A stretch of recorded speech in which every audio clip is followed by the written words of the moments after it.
जय Hind. Mission knowledge में आप लोगों का स्वागत है। हम लोग मूल अधिकार के बारे में पढ़ रहे थे, संविधान का भाग 3, जिसमें से जो 12 से 35 तक कवर करता है, उसमें से हम लोग आर्टिकल 12 से लेकर 28 तक पढ़ चुके हैं। 4 प्रकार के मूल अधिकार, जिसमें था समानता का अधिकार, स्वतंत्रता का अधिकार, शोषण के विरुद्ध अधिकार, धार्मिक स्वतंत्रता का अधिकार। ठीक है, आज हम लोग 5वां प्रकार का पढ़ेंगे। 5वां प्रकार में कहा गया है कि शिक्षा एवं संस्कृति का अधिकार। ठीक है, इसमें दो चीज़ों की चर्चा है, शिक्षा एवं संस्कृति का। इसमें जो आर्टिकल है वो 29-30, सिर्फ 2 ही आर्टिकल कवर करता है। जो 5वां प्रकार का जो है ये अधिकार, ये खासकर माइनॉरिटी को लेकर है। ठीक है, जिसमें आर्टिकल 29 में ये कहा गया है कि आर्टिकल 29 इसमें कहा गया है कि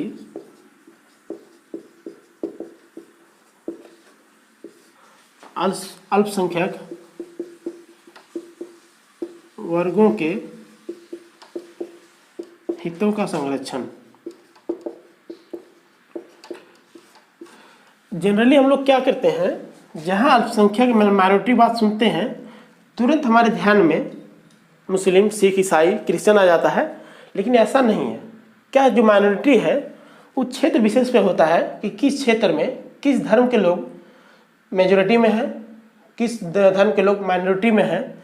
एग्जाम्पल के लिए अगर हम लें पूर्वी भारत का, उधर नागालैंड, मणिपुर वगैरह हो गया, तो उधर जो क्रिश्चियन लोग हैं ज़्यादा हैं। चाहे आप केरला चल जाइएगा, वहाँ हिंदू की संख्या कम है, क्रिश्चियन लोग ज़्यादा है।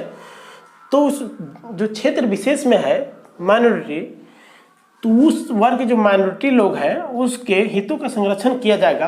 किस आधार पर, उसके बारे में आर्टिकल 29 में कहा गया कि आप उसके साथ माइनॉरिटी का बराबर की हिस्सेदारी लेकर चलना है। उसके साथ किसी प्रकार का जो है भेदभाव या तो अभद्र व्यवहार उसके साथ नहीं करना है। ठीक है, इसमें क्या कहा गया है, जैसे कि संस्कृति, जाति, धर्म, भाषा, लिपि के आधार पर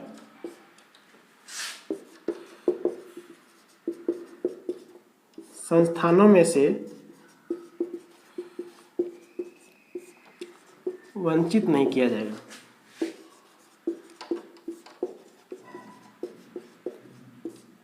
ठीक है, एग्जाम्पल लेते हैं उधर पूर्वी भारत के कोई एक राज्य के बारे में, जहाँ क्रिश्चियन की संख्या तो ईसाई की संख्या ज़्यादा है, हिंदुओं की जनसंख्या कम है, और क्रिश्चियन लोग ज़्यादा, उन लोग को हिंदी ज़्यादा नहीं समझ में आता है, ज़्यादा इंग्लिश भाषा के बारे में उन लोगों को जानकारी रहती है।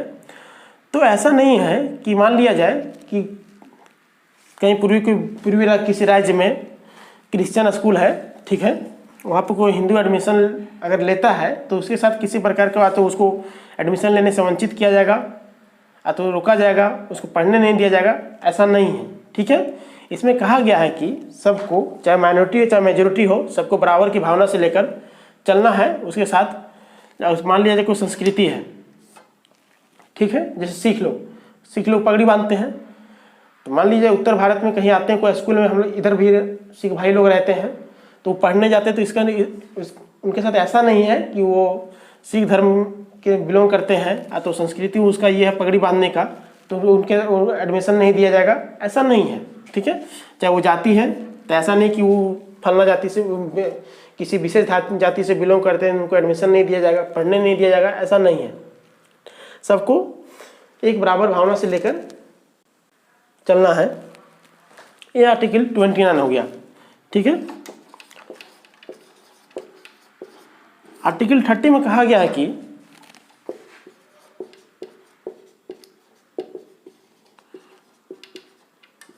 अल्पसंख्यक वर्गों द्वारा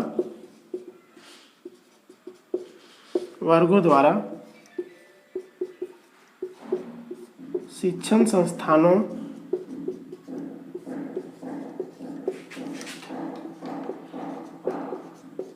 की स्थापना एवं प्रशासन चलाने का अधिकार।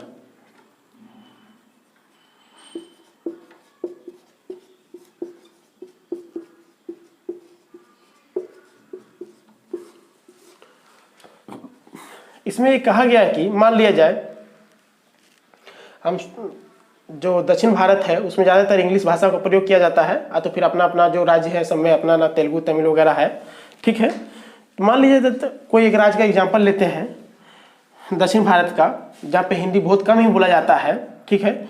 और कुछ उत्तर भारत से वहाँ लोग चले जाते हैं तो उन लोग तो भाषा समझ में आएगी नहीं, तो पढ़ाई कैसे होगा, ठीक है। भाषा तो लोग तेलुगु तमिल जो भी है कन्नड़ वगैरह समझ में आएगा नहीं। तो इसमें कहा गया है कि जो अल्पसंख्यक वहाँ होंगे, जो माइनॉरिटी में होंगे, उनको ये अधिकार है कि वो अपना शिक्षण संस्थान अपना भाषा के आधार पर खोल सकते हैं, स्थापना कर सकते हैं, और उसमें प्रशासन मतलब उसको देखभाल चलाने का अधिकार उनको है। आज जो शिक्षण संस्थान खुलेंगे सरकार इसको मदद करेगी, शिक्षण संस्थान खोलने में सरकार इसको सहायता करेगी ताकि ये भी अपना जो भी है पढ़ाई लिखाई कर सकते हैं, किसी प्रकार का इसको तकलीफ नहीं होगा, ठीक है। ये है आर्टिकल 30। ये आर्टिकल 29 और आर्टिकल 30 जो दोनों है वो अल्पसंख्यकों के बारे में बताया गया है कि उनके हितों का संरक्षण कैसे किया जाएगा, इसके बारे में बताया गया। इसी के तहत आता है मदरसा, जो उर्दू भाषा जो मुस्लिम भाई लोग के लिए मदरसा का पढ़ाई करते हैं मदरसा में उर्दू भाषा के बारे में। इसी के तहत आता है संस्कृत विश्वविद्यालय, संस्कृत स्कूल जो कहिए। इसी के तहत आता है गुरुद्वारा, ठीक है। ये हो गया आर्टिकल 30। अब इसके आगे देखते हैं।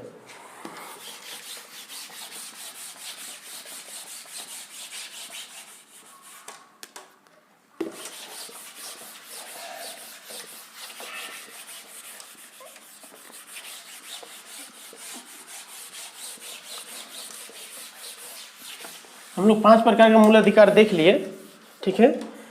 आर्टिकल 30 तक देख चुके हैं। इसके आगे देखते हैं जो छठा प्रकार है। छठा प्रकार, इसमें संपत्ति का अधिकार,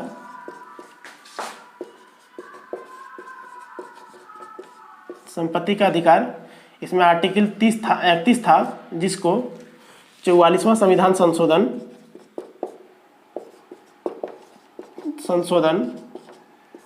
1978 मोरारजी देसाई के शासनकाल में इसको निरस्त कर दिया गया है, इसको हटा दिया गया है।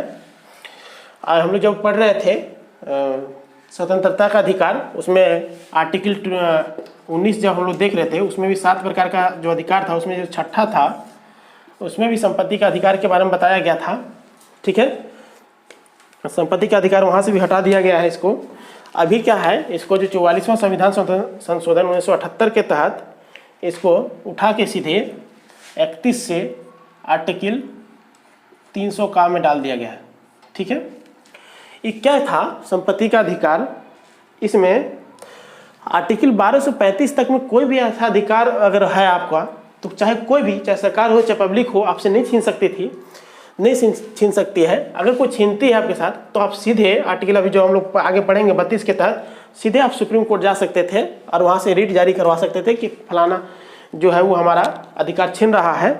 तो इसमें क्या था, देश की जो आज़ादी थी, जो उसका प्रगति विकास था, उसमें बाधा बन रहा था।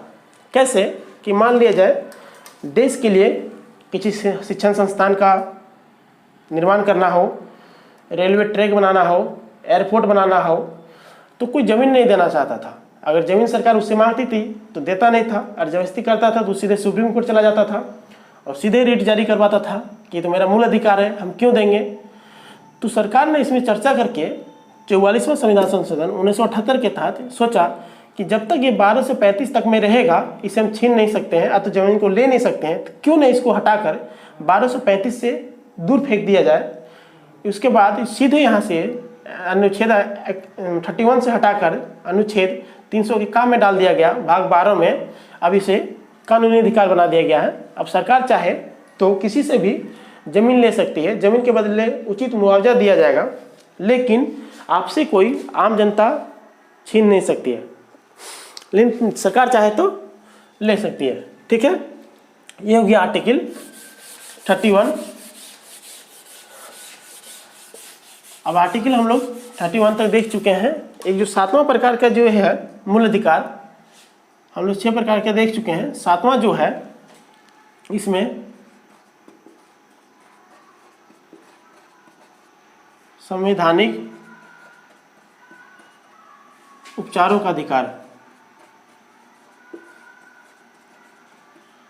ठीक है, इसमें आर्टिकल 32 से लेकर 35 तक कवर करता है। ठीक है, संवैधानिक उपचारों का अधिकार में क्या है, जो आर्टिकल 32 है, आर्टिकल 32 बी आर अम्बेडकर ने, जो संविधान निर्माणकर्ता बी आर अम्बेडकर साहब थे, अम्बेडकर ने इसे संविधान की आत्मा कहे हैं। ठीक है, कैसे? आर्टिकल 32 को, इसको मूल अधिकारों का मूल अधिकार बनाने वाला भी कहा जाता है। कैसे, आइए समझते हैं। आर्टिकल 1235 तक में आपका जो भी अधिकार हमने पढ़ा अभी तक, चाहे समानता का अधिकार हो, ठीक है, चाहे स्वतंत्रता के अधिकार हो, चाहे शोषण के विरुद्ध अधिकार हो, चाहे धार्मिक स्वतंत्रता का अधिकार हो, चाहे आपका ये आर्टिकल 29-30 जो था अल्पसंख्यक से संबंधित शिक्षा एवं संस्कृति अधिकार हो, कोई भी अधिकार आपसे कोई छीनता है तो आपके पास ये राइट है कि आर्टिकल 32 के तहत आप सीधा सुप्रीम कोर्ट जाके याचिका दायर कर सकते हैं कि वो व्यक्ति द्वारा और किसी के द्वारा हमारा ये अधिकार का हनन किया जा रहा है या तो छीना जा रहा है। ये आर्टिकल 32 के तहत आप सुप्रीम कोर्ट जा सकते हैं, या फिर हाई कोर्ट आर्टिकल 226 के तहत जा सकते हैं और वहाँ याचिका दायर कर सकते हैं। याचिका दायर करने के बाद सुप्रीम कोर्ट या तो high court, supreme court article 32 के तहत और हाई कोर्ट आर्टिकल 226 के तहत 5 प्रकार का रीट जारी करता है। रीट एक प्रकार का आदेश होता है, आदेश कहिए, और इसके तहत वो आदेश जारी करके जो भी आपका अधिकार का जिस प्रकार का हनन कर रहा हो उसको ये आदेश देता है कि ये काम ना करें। अगर आप फिर भी वो करता है तो सुप्रीम कोर्ट उसके खिलाफ फिर कार्रवाई करती है। तो आर्टिकल 32 जो है ये हमारे मूल अधिकारों का रक्षक है एक तरह से। इसी के तहत हम जाके अपना मूल अधिकार को बचा सकते हैं। कोई भी अगर छीन रहा है तो उससे हम आर्टिकल 32 के तहत याचिका दायर कर उसको हम अपना संरक्षित कर सकते हैं, उसको लागू करवा सकते हैं। ठीक है, तो कि कौन से 5 प्रकार के मूल अधिकार को यहाँ जो जारी करता है, रीट जारी होता है, उसके बारे में जानेंगे। पहला है, उसमें से 5 प्रकार की रीट जारी करने में से पहला है इसमें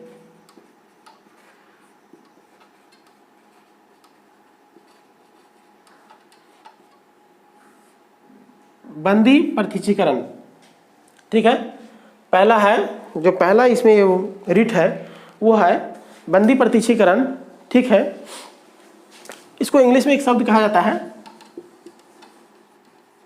हेबियस कॉर्पस। हेबियस कॉर्पस, ये बंदी प्रत्यक्षीकरण क्या है और किसके विरुद्ध ये रीट जारी होता है और कब जारी किया करते हैं सुप्रीम कोर्ट, इसके बारे में जानते हैं। मान लिया जाए हम सब इंस्पेक्टर हैं, हमने किसी को अरेस्ट किया, अरेस्ट करने के बाद अपने हिरासत में उसको लिया है। 24 घंटे से ज़्यादा समय बीत जा रहा है। ठीक है, 24 घंटे से समय अगर ज़्यादा बीत जा रहा है तो जिसको मैंने अरेस्ट किया है या तो जिसको डिटेन किया है, जिसको अपने कब्जे में लिया है, उसका फैमिली वाला जाके सुप्रीम कोर्ट में, हमने भी बताया आर्टिकल 32 के तहत सुप्रीम कोर्ट जाकर किसी वकील के माध्यम से याचिका दायर करता है कि हमारे फलाने व्यक्ति को फलाने समय से पुलिस अरेस्ट करके अपने कब्जे में रखी है, ना उसको मजिस्ट्रेट के समक्ष प्रस्तुत किया जा रहा है, ना ही उसे छोड़ा जा रहा है। तो सुप्रीम कोर्ट बंदी प्रत्यक्षीकरण हेबियस कॉर्पस रिट जारी करेगी और ये बताएगी, उसमें ये रहेगा कि आपने जिस व्यक्ति को डिटेन किया है या तो अपने हिरासत में लिया है उसे अतः शीघ्र या तो मजिस्ट्रेट के सामने प्रस्तुत करिए या फिर उसको रिहा करिए। और उसे कारण भी पूछती है कि आपने जिस बंदे को अपने अरेस्ट किया है या तो डिटेन किया वो किस कारण से किया है, वो कारण बताया जाए। ठीक है, हम लोग जब पढ़े थे आर्टिकल 22 तो उसमें था कि किसी को गिरफ्तारी से संरक्षण था, तो उसमें कहा गया था, ये बताया गया था कि किसी व्यक्ति को गिरफ्तारी के पश्चात पुलिस 24 घंटे के अंदर मजिस्ट्रेट के सामने प्रस्तुत करेगी। ठीक है, और वो जो 24 घंटा क्या था, कहीं से जहाँ गिरफ्तार करती है जगह वहाँ से आने और ले जाने का जो समय है उसको इंक्लूड नहीं किया जाता है, बाकी जो समय है उसको 24 घंटे में इंक्लूड किया जाता है। तो ये जो बंदी प्रत्यक्षीकरण है खासकर वैसे व्यक्तियों के विरुद्ध जारी किया जाता है जो किसी दूसरे बंदे को अपने कब्जे में लेता हो, अरेस्ट करता हो, डिटेन करता हो, तो वैसे व्यक्तियों को छोड़ने के लिए यह रिट जारी किया जाता है। ठीक है, सुप्रीम कोर्ट आर्टिकल 32 के तहत जारी करता है, हाई कोर्ट आर्टिकल 26 के तहत। क्या है, अभी हम लोग झारखंड में बिलोंग करते हैं, अभी गढ़वा में है, तो मान लिया जाए अगर गढ़वा की घटना है, किसी को अरेस्ट करके 24 घंटे में नहीं छोड़ा जाएगा तो वो व्यक्ति सुप्रीम कोर्ट तो तुरंत जा नहीं सकता है, बहुत दूर हो जाएगा। तो सुप्रीम कोर्ट ना जा करके वो हाई कोर्ट जाकर आर्टिकल 226 के तहत याचिका दायर कर सकता है। ठीक है, क्लियर है, ये समझ गए हो आसान भाषा में। आसान भाषा में ये उसके विरुद्ध जारी किया जाता है जो किसी दूसरे व्यक्ति को अपने हिरासत में लेता हो, गिरफ्तार करता हो, अपने कब्जे में रखता हो, उसके विरुद्ध जारी करता है। उस जिसको डिटेन किया गया उसको छोड़ने के लिए और कारण बताने के लिए कि क्यों अरेस्ट किया गया है। ये रिट हो गया हेबियस कॉर्पस, बंदी प्रत्यक्षीकरण, पहला हो। दूसरा क्या है, परमादेश। परमादेश मेंडामस इसको कहते हैं। ठीक है, ये भी सुप्रीम कोर्ट किसी लोक सेवक या तो सरकारी सेवक के विरुद्ध रिट जारी करती है। ये कब जारी करता है, मान लिया जाए कोई लोक सेवक या तो सरकारी सेवक अपने कर्तव्यों को सही ढंग से निर्वहन नहीं कर रहा है, अपने कर्तव्यों को ठीक से कर नहीं पा रहा है, कर्तव्यों को करने में वह असफल है, तब कोई भी व्यक्ति के द्वारा याचिका दायर किया जा सकता है कि फलाने लोक सेवक या तो सरकारी सेवक के द्वारा अपने कर्तव्य सही ढंग से निर्वहन नहीं कर रहे हैं। तब सुप्रीम कोर्ट उस व्यक्ति के विरुद्ध जो अपने कर्तव्यों को निर्वहन करने में असक्षम है रिट जारी करेगी और उसके बारे में पूछेगी कि आप ऐसा क्यों कर रहे हैं इस रिट के तहत। और ये वो व्यक्ति करेगा, कोई व्यक्ति इसमें जो परमादेश, इसके लिए याचिका कोई भी जारी कर सकता है, खासकर जिसका अधिकारों का उल्लंघन हो रहा हो। फॉर एग्जाम्पल मान लिया जाए कोई सरकारी स्कूल है, सरकारी स्कूल में कोई स्टूडेंट पढ़ने के लिए गया हो और वहाँ के जो शिक्षक हैं वो स्कूल में जाकर क्लास में या तो स्कूल में जाके पढ़ाने छोड़कर गपशप करते हों, सोते हों, तब उस स्टूडेंट के तहत वो स्टूडेंट के द्वारा ये आर्टिकल 32 के तहत सुप्रीम कोर्ट में याचिका दायर करेगा कि फलाने स्कूल में फलाने टीचर के द्वारा जो भी हो पढ़ाई नहीं करके समय पास किया जाता है। तो इस याचिका के दायर करने पर सुप्रीम कोर्ट परमादेश जारी करेगी उस स्कूल के विरुद्ध में, उस शिक्षक के विरुद्ध में। ठीक है, हम लोग दो प्रकार के रिट देख लिए। तीसरा है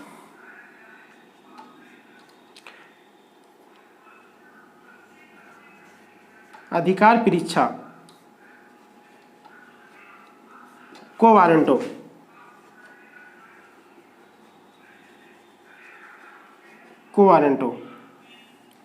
ये क्या है, कोई भी जो फर्जी तरीके से नौकरी लिया हो और कोई उसके विरुद्ध में याचिका दायर कर देता है कि फलाने व्यक्ति ने गलत ढंग से नौकरी लिया है। जैसे एग्जाम्पल देते हैं दरोगा का। ठीक है, दरोगा की भर्ती झारखंड में हुई है। तो इसका जो क्वालिफिकेशन था वो ग्रेजुएशन था, और किसी ने जैसे भी हो ग्रेजुएशन नहीं करके 10th पास करके उसने दरोगा में भर्ती ले लिया है, और किसी ने सुप्रीम कोर्ट में या तो हाई कोर्ट में ये याचिका दायर कर देता है कि फलाने व्यक्ति ने जो दरोगा में भर्ती हुआ है उसका जो क्वालिफिकेशन है वो ग्रेजुएशन नहीं है, 10th पास है, तो सुप्रीम कोर्ट और हाई कोर्ट रिट जारी करेगी अधिकार परीक्षा को वारंटो उसके विरुद्ध में, और उससे सारी प्रक्रिया के बारे में, चाहे जो क्वालिफिकेशन जो होगा उसके बारे में जांच करेगी, जिसने भर्ती प्रक्रिया में जो स्टेजेस था, प्रोसेस था, उस सब के बारे में, कितना मार्क्स पीटी में आया था, कितना मेंस में आया था, दौड़ में क्या था, कितने में पास हुआ था, वो सारी चीज़ों का मांग कर सकती है। ये रिट जारी किया जाता है वैसे लोगों को जो फर्जी तरीके से नौकरी लिए हों या फिर जिस पोस्ट पे बहाल हुए हों उस पोस्ट के लिए वे वैध नहीं है, वैलिड नहीं है, फिर भी वो काम कर रहे हैं, तो इसके विरुद्ध में ये रिट जारी किया जाता है। जैसे हम पुलिस वाला हैं तो हम वकील का काम नहीं कर सकते हैं, डॉक्टर का काम नहीं कर सकते हैं, तो यार फिर भी हम करते हैं, तो हमारे खिलाफ अगर कोई याचिका दायर करता है तो हमारे विरुद्ध ये रिट जारी किया जा सकता है। ठीक है, अभी तक ये जो हम लोग तीनों रिट देखे ये स्पष्ट था कहीं न कहीं लोक सेवक या तो सरकारी सेवक कहीं बात आ रही थी। बंदी प्रत्यक्षीकरण में क्या था, किसी को अरेस्ट किया जाता है तो जिसने किया है उसके विरुद्ध में रिट जारी किया जाएगा। परमादेश क्या था, जो व्यक्ति अपने कर्तव्यों को निर्वहन करने में असक्षम है, सही ढंग से नहीं कर रहा है, जैसे कि कोई डॉक्टर है उसका समय ड्यूटी 10 से लेकर 6, अब वो उपस्थित नहीं है, बहुत समय से नहीं कर, डेली अगर ऐसा वो कर रहा है और किसी ने कंप्लेन कर दिया तो उसके बारे में रिट जारी किया जा सकता है।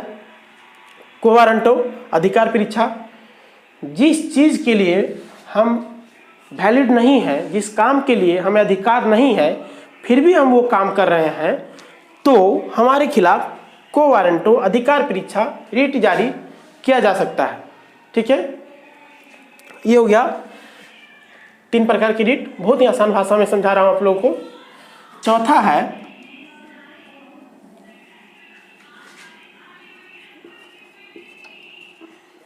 प्रतिषेध, प्रोहिबिशन। इसमें क्या है, जो हायर कोर्ट है, हायर कोर्ट रिट जारी करती है लोअर कोर्ट के लिए।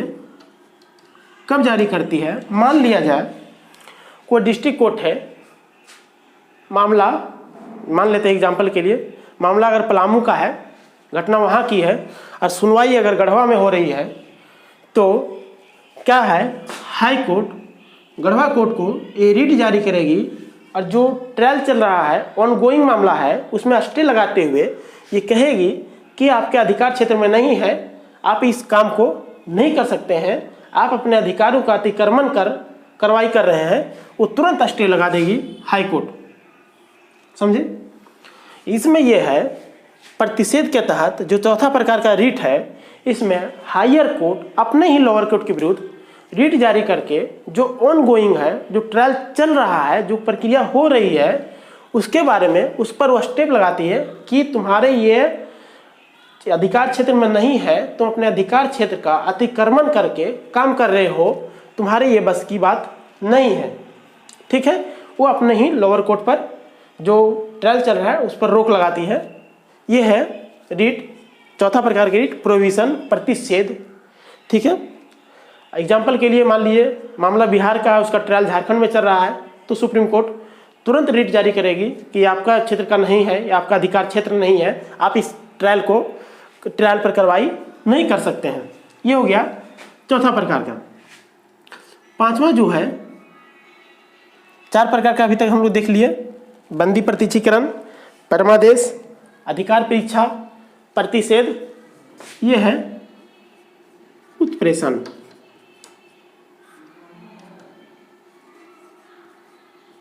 सर्च्योररी।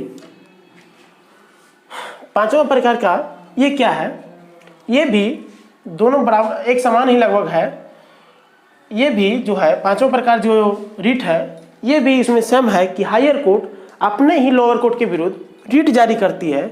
इसमें क्या था, दोनों में अंतर ये है कि इसमें जो है प्रतिषेध में मामला ऑनगोइंग था, रनिंग था, ट्रायल चल ही रहा था, लेकिन उत्प्रेषण में क्या है, किसी ने जो लोअर कोर्ट है उसने फैसला दे दिया है, वर्डिक्ट अपना दे दिया है, तो उस वर्डिक्ट पर जो हायर कोर्ट होगा वो स्टे लगा देगी कि तुमने जो ये फैसला दिया है, वर्डिक्ट दिया है इस मामले में, ये तुम्हारे अधिकार क्षेत्र में नहीं था, या फिर तुमने जो ये अपना जो फैसला दिया है वो अनुचित है, वो जायज़ नहीं है, उस पर तुरंत स्टे लगाती है।